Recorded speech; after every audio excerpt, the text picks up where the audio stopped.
Let's make honey butter. So I'm starting with a little bit of the I can't believe it's butter. You're supposed to blend this with a mixer, but I don't have a mixer, a hand mixer.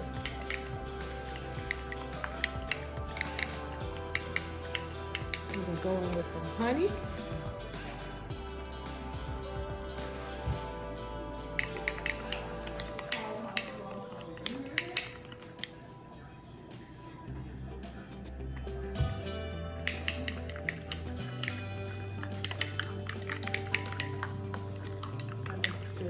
Let's give it a taste. Perfect. Now let's go in with some cinnamon. Oh.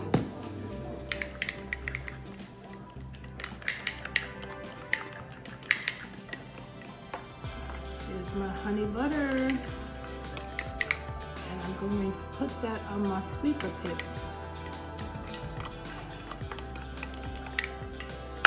Thanks for watching. It's Kietha T. Hit the subscribe button. Thank you.